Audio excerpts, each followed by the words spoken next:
Welcome to the Calvary Church Podcast, where we strive to lead people into an overflowing life with Jesus. Join us as we explore inspiring messages, engaging stories, and thought-provoking conversations that uplift your spirit and deepen your faith. Whether you're at home, on the go, or anywhere in between, we're glad you're here. Let's dive in. Welcome to this week's bonus episode of our Calvary Church podcast. We are blessed to have with us today Dr. Rob Starner. Dr. Starner, thanks for being with us today. My pleasure. And I had Dr. Starner way back in the day at Central Bible College for Pauline epistles. Absolutely loved the course, and you brought it to life for sure, and grateful for that. Don't tell them how long ago. I was just like 5 years ago. Yeah, Um, right. and tell us a little about what you're doing now. Well, I've right now at the moment I'm in Brussels, Belgium, teaching the Gospel of John class. It's an undergraduate level class at Continental Theological Seminary here in Brussels, and so it dovetails really well with the mission that the Lord has recently put on my heart. When I saw the Chosen television series, the Lord just strongly impressed me to do whatever I could to cut a smooth path for this show so that it wouldn't be impeded by people who misunderstand it Mm, and try to convince people that they shouldn't watch it. mm, I want to cut a smooth path for this so that it can have the maximum awesome. effectiveness for leading people to faith in Christ, basically. It's awesome. It's awesome. So that's what I'm doing So now. grateful for That's you. my main mission. Pretty cool. Well, today we're talking about heaven, this idea of heaven, and we've been going through a series at Calvary. And one really small unknown fact I think is really cool. You were the director at the school here for a period of time back in the 80s, I think. Is that right? Yes, I mean, that's another full circle. Yeah, which is Yeah, kind of that's neat. another full circle moment here Yeah. because actually I started teaching here. My whole teaching ministry was at Continental Theological Oh, wow. Seminary in That's pretty Brussels. cool. So it's a full Full circle. circle. And now we're full circle with my ministry at Calvary Assembly. Look at So that. That's it's pretty neat. amazing. Pretty cool. So Yeah. when we talk about this idea of heaven, from your perspective, when you look at the Old Testament, New Testament, how do those two views of heaven in the Old Testament, the first part of the Bible, and the New Testament, second part, how do they compare and how are they Yeah. different from your perspective? Well, I think they certainly are related, and I think anybody would agree that it's a developmental process. We do see things in the New Testament that seem to be more developed than what we find in the Old Testament. But I think that in the main parts about heaven are just the same in the Old Testament as they are in the New Testament. Yeah. Our understandings maybe about the metaphysics of some of it have changed, but I think that essentially the main lines of it were clear at the beginning. You know, the ancient cosmology was a kind of a three-tiered system in which you had the heavens above, the earth, the flat earth surface, and then the waters below the surface. You had that initial idea, but the Old Testament places the heavens and the earth in God's creative order. We see that early in Genesis. It's the place where God dwells and dwelt. And you know, I think the idea of the the tabernacle as God's house in the Old Testament is I think it's pretty, what's the word I'm looking for? Instructive, didactic in terms of how we understand heaven, because the tabernacle really represented the dwelling place of God in the midst of humanity. And so you get these levels, varying degrees of sacred space, right? In the tabernacle, you had the outer parts where Gentiles could even come in. I'm not talking about the tent tabernacle, but later when we see the temple, you have these varying levels of sacred space till you get to the Holy of Holies, where only the high priest could go, and only on the day, the special day. Yeah. So I think that's kind of reflective of what heaven is. Yeah. So you see the three-tiered levels. When you get to the New Testament, it's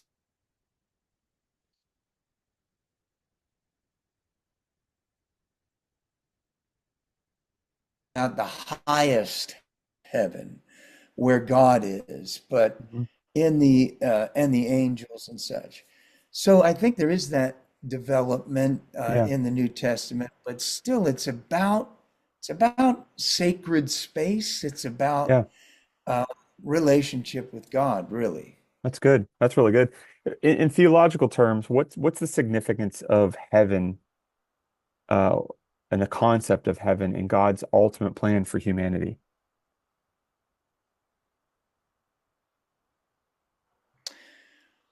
Well, I think it's kind of a back to the garden Mm-hmm. issue.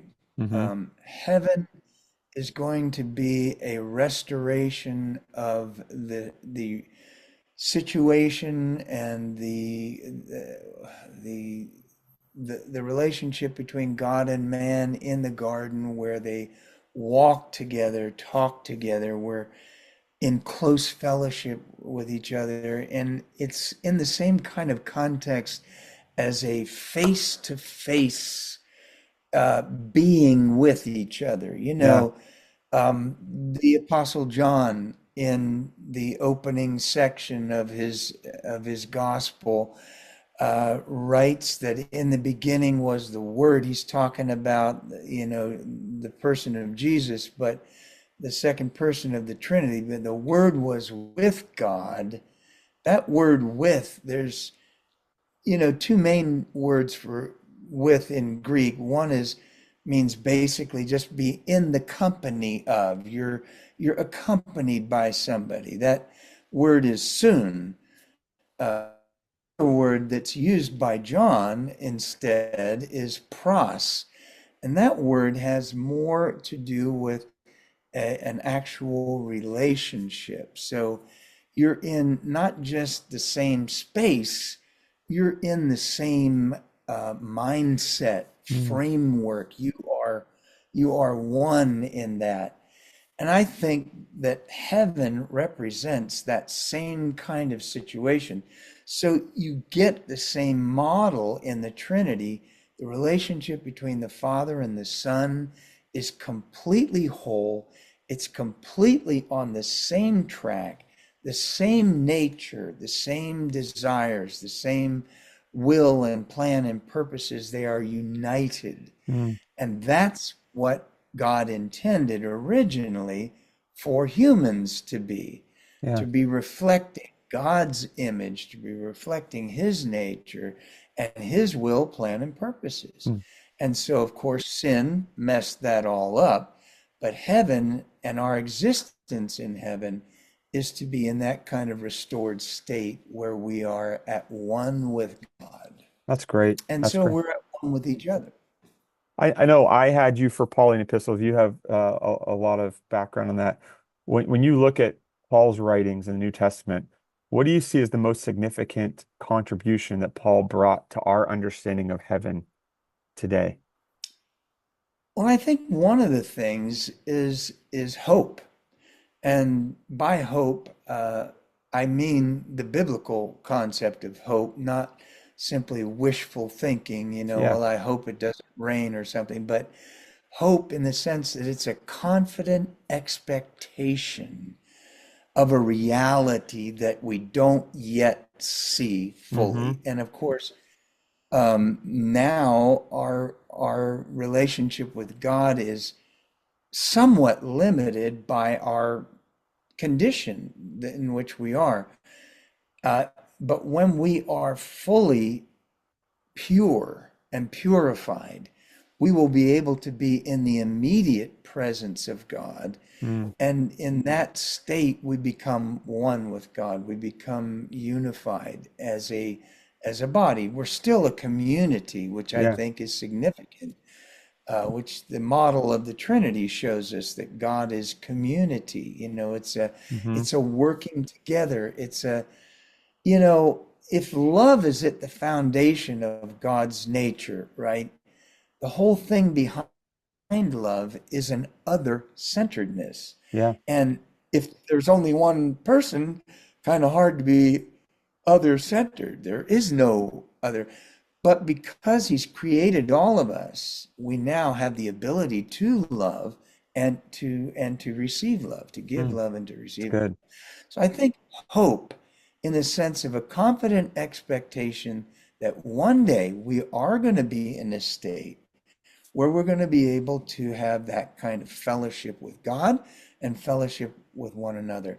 And what a blessing it is to be loved and Mm, to genuinely feel like we're loved. yeah. How much of us, because of sin, we have these feelings of insecurity Yeah. and, you know, does anybody even know I exist? And the things that I'm going through, does anybody see or care?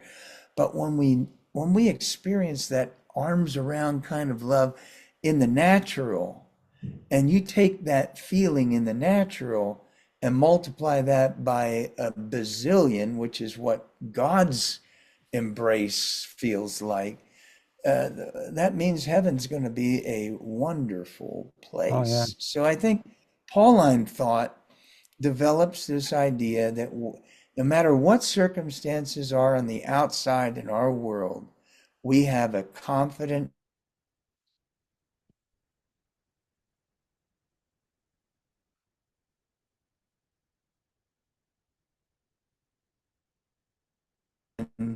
only people loving each other with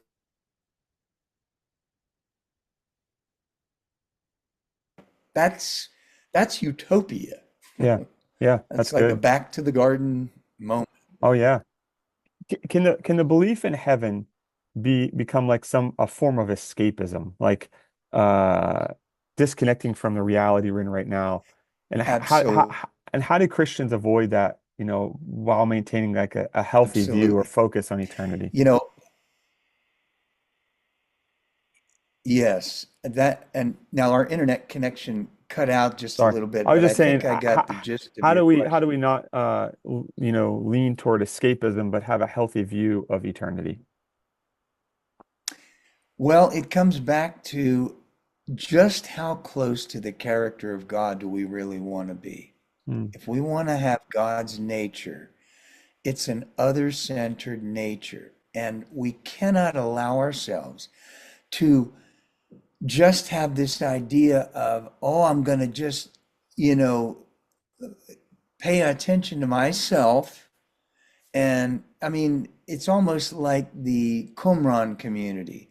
They believed that they could just gather together in their little thing, try to live their life without sin, which, might mean don't go out of doors, don't get involved with anybody else, and try to stay your head in the Bible alone. But that's so myopic and self-focused and just, well, I'm going to hang in there until the Lord returns. I've got a former high school student that I've kept in touch with all over all these years, and it's amazing to me how he constantly comes back because he has a lot of troubles and struggles in his life, but he constantly is focused on, oh, the Lord's coming back tomorrow. The Lord's coming, and that's his hope. And yes, that's important, but God wants us to move beyond and understand, look, it's not just about being delivered from this mess. It's about helping other people come into relationship with God Mm. before Christ returns, Yeah. and they don't have an opportunity. Mm. So I think, yes, there is a danger Mm-hmm. of becoming so focused on the Lord coming back that we're not busy about doing the work of God. And this is Pauline stuff too. Yeah. This is what comes out in Thessalonians, Mm-hmm. the Thessalonian letters. You know, don't just sit, but work. Be at work Mm. until, the old, I guess King James was occupy till I Mm-hmm. come. Doesn't Yeah. mean just occupy a seat Yeah. Do or a something. couch potato. It Yeah. means work. Do the Do work of some. the Lord Yeah. until he It's comes. good. So that I think is important. How do, from what you're understanding, how do Christian views on heaven differ from or overlap with other major world religions? Judaism, Islam, uh, Hinduism, any of those other world religions? Well, I'll have to admit quite straight up that although in my doctoral work I had an outside minor in world religions, Mm-hmm. I will still have to say that it has been 20, 30 years since I really did much Yeah. research in that Yeah. area.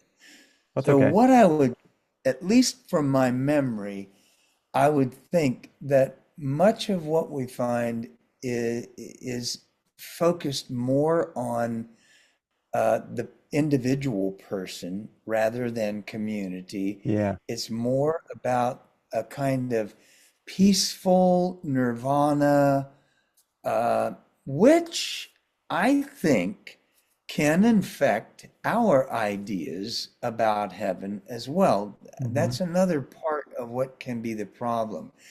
Do we envision heaven being pie in the sky and the sweet by and by? We're floating on some cloud out there. Or let's get a little more spiritual.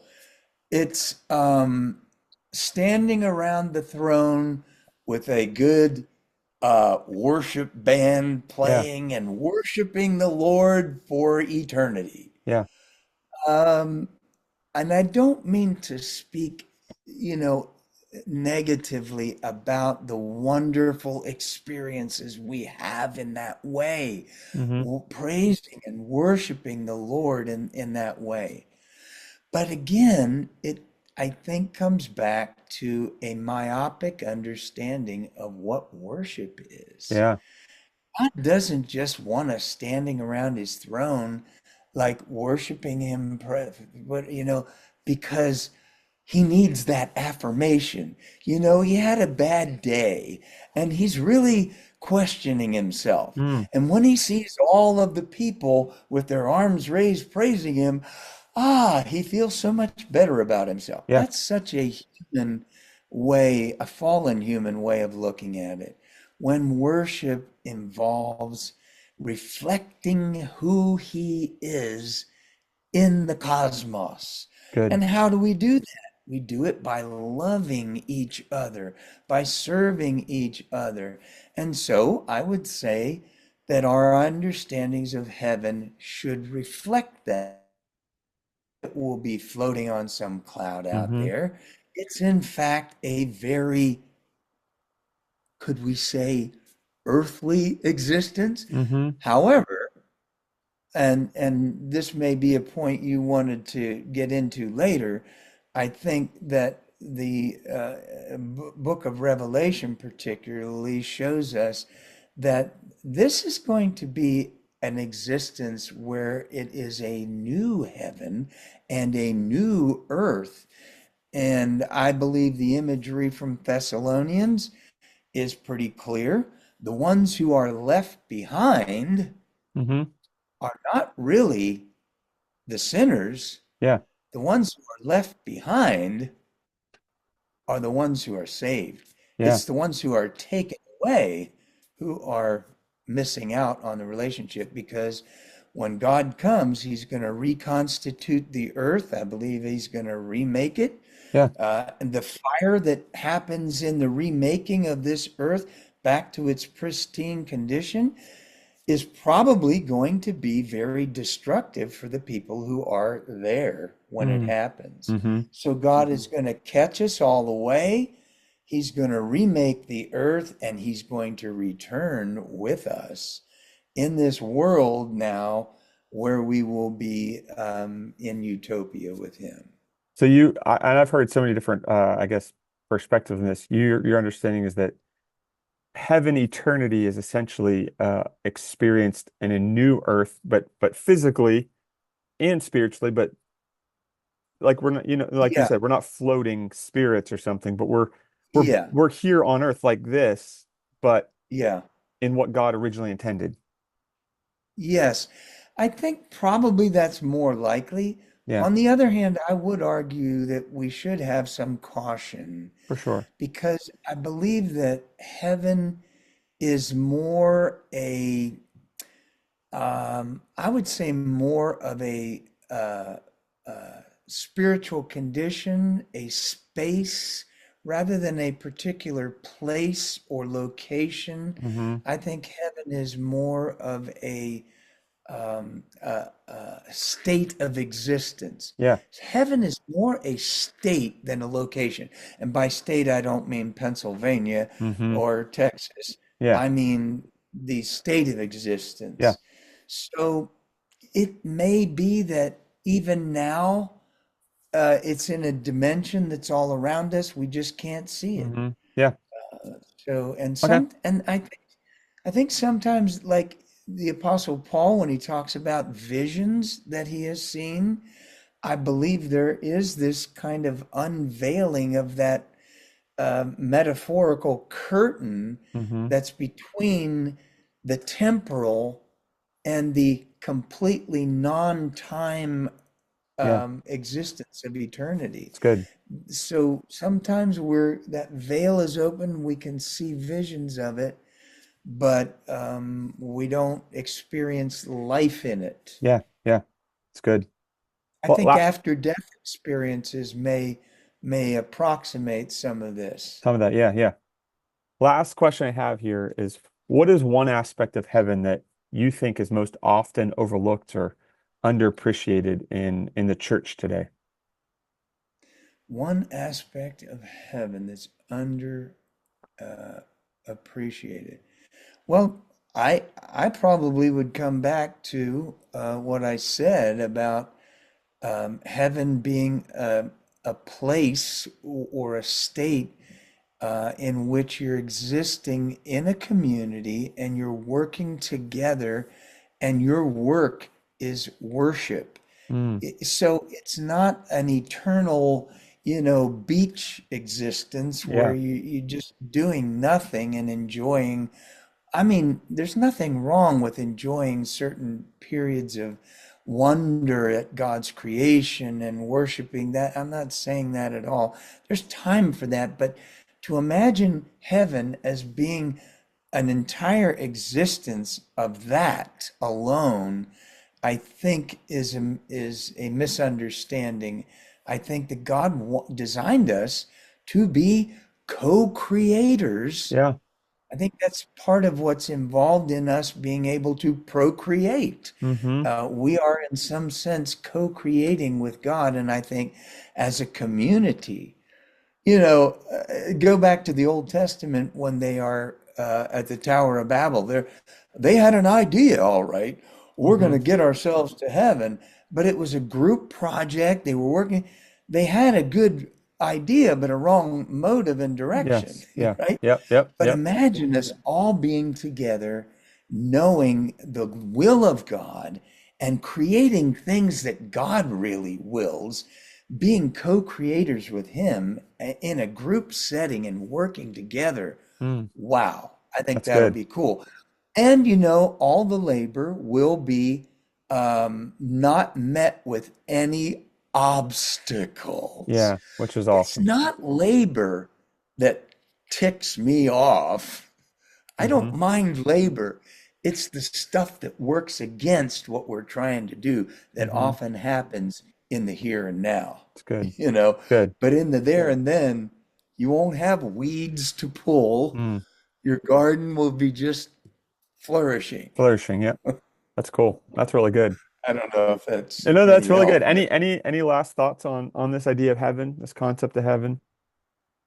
well, I'd say, I long to be there. Mm. I long to be with the Lord. I long to be with brothers and sisters who have paved the way for Yeah. us. Um, you have people in your own life who have gone the way before Mm-hmm. and they've died and gone to be with the Lord, and we want Mm-hmm. to see them. We want to worship Mm, with them. We want to work with them. And so, yeah, I long for for that, sure. but I'm still captured by what Paul is urging us to Yeah. do. Stay occupied. We want as many people as possible to come to know the Yeah. Lord before we go. It's good. I think it ties into what you said. The overlooked, underappreciated aspect of heaven is the community. And while we're waiting, the best thing we can do is to build that community, Yes, and if we put those two together, um, we're going to be one with God, but we're also going to be one with each other. And God designed us and wired us to be to fit into community, to be part of community. absolutely. It's good. That is so true. Dr. Starner, this has been a really awesome conversation. I so appreciate your time and you just sharing from your wealth of wisdom with us. If people want to, just see what you're doing or connect, what's the best way to connect with you? Well, I do have a website, Hmm. and it's robstarner.com. So just my name.com. Yep.